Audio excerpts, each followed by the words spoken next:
हज़रत आयशा अल मोमिनीन से रवायत करते हैं कि रसूल अल्लाह ने अपनी बीमारी में फरमाया कि अबू बकर को हुक्म दो कि वो लोगों को नमाज पढ़ाएं।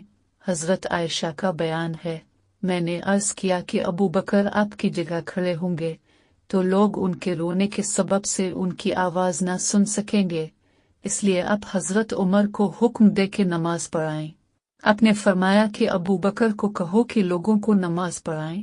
आयशा का बयान है कि मैंने हिफ्सा से कहा कि तुम नबी से अर्ज करो कि हज़रत अबू बकर जब आपकी जगह पर खड़े होंगे तो उनके रोने के सबब से लोग उनकी आवाज़ सुन न सकेंगे, लिहाजा उमर को हुक्म दीजिए कि वो नमाज पढ़ाएं। चनाचा हिफ्सा ने ऐसा ही किया तो रसूल अल्लाह ने फरमाया कि तुम यूसुफ की साथी औरतें हो, अबू बकर को हुक्म दो कि लोगों को नमाज पढ़ाएं। हज़रत हिफ्सा ने हज़रत आयशा से कहा कि मैंने तुमसे कभी कोई भलाई नहीं पाई। नसरी से रवायत करते हैं, मोहम्मद बिन जबीर बन मुतम ने भी इसका जिक्र किया था कि मैं मालिक के पास गया, इनसे पूछा तो उन्होंने बयान किया कि मैं चला ताकि हज़रत उमर के पास जाऊं।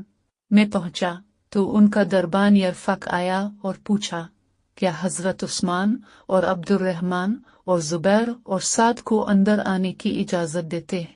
उन्होंने कहा हाँ।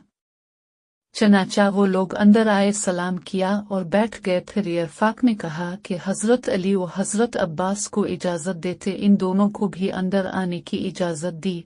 हज़रत अब्बास ने कहा कि अमीरुल मोमिनीन इन दोनों के दरमियान फैसला कर दें और एक दूसरे से निजात पा लें।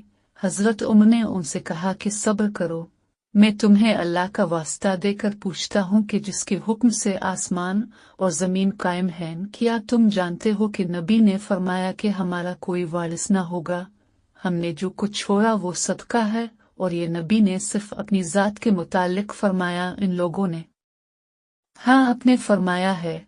फिर हज़रत उमर हज़रत अली और अब्बास की तरफ मुतवज्जे हुए और कहा कि मैं अब दोनों को अल्लाह का वास्ता देकर पूछता हूँ, क्या आपने ये फरमाया? उन्होंने कहा।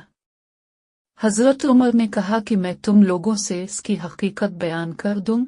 अल्लाह ने अपने रसूल को इस माल में से एक मखसूस हिस्सा अता किया जो आपके अलावा किसी को नहीं दिया, इसलिए कि अल्लाह ताला फरमाते हैं, माफ़ाकल्ला अली रसूला मन हम फुमा व जिफ्तुम, तो ये ख़ास रसूल अल्लाह के लिए था। फिर अल्लाह की कसम, रसूल अल्लाह ने तुम लोगों पर तरजीह दी, बल्कि ये तुम्हें को दे दिया और तुम्हें मैं तकसीम करता हूँ, हत्ता कि इसमें ये बाकी माल बच गया। और नबी अपने घर वालों के लिए 1 साल का खर्चा रखते थे, फिर बाकी को अल्लाह के रास्ते में खर्च कर देते थे। नबी ने जिंदगी भर इस तरह किया। मैं तुम लोगों को अल्लाह का वास्ता देकर पूछता हूँ, क्या तुम लोग इसको जानते हो? उन्होंने कहा हाँ। फिर अल्लाह ने नबी को उठा लिया तो हज़रत अबू बकर ने कहा कि मैं रसूल अल्लाह का वली हूँ।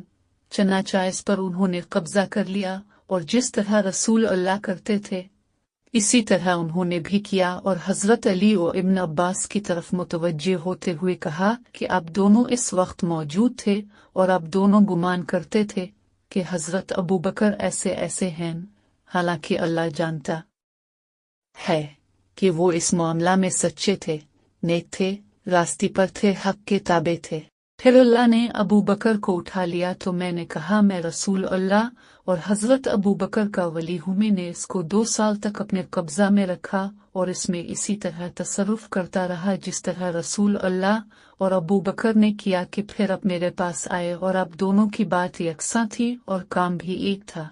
अब अपने भतीजे के माल से हिस्सा मांगने आए और ये अपनी बीवी का हिस्सा अपने वालिद के माल से मांगने के लिए आए, तो मैंने कहा कि अगर आप दोनों चाहते हैं तो मैं आपको इस शर्त पर दूंगा कि आप अल्लाह के अहद व मीसाक के मुताबिक इसमें अमल करें, जिस तरह रसूल अल्लाह और हज़रत अबू बकर करते थे और जिस तरह मैं अपने कब्जे में लेने के वक्त से अमल करता रहा हूँ, वरना फिर इस मामले में मुझसे गुफ्तगू न कीजिए।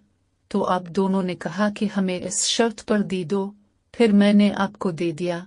फिर दूसरे लोगों की तरफ मुतवज्जे हुए, फरमाया कि मैं तुम लोगों को अल्लाह का वास्ता देकर पूछता हूँ कि मैंने यहाँ दोनों को दे दिया था? इन लोगों ने कहा हाँ। हज़रत उमर ने कहा कि आप मुझसे इसके अलावा कोई फैसला चाहते हैं तो किस्म है इस ज़ात की जिसके कब्जे में मेरी जान है اور جس کے حکم سے آسمان و زمین قائم ہیں، میں قیامت تک اس کے علاوہ کوئی فیصلہ نہ کروں گا۔ اگر آپ اس کے انتظام سے عاجز ہیں تو ہمیں واپس کر دیجیے، میں آپ کی طرف سے اس کا انتظام کروں گا۔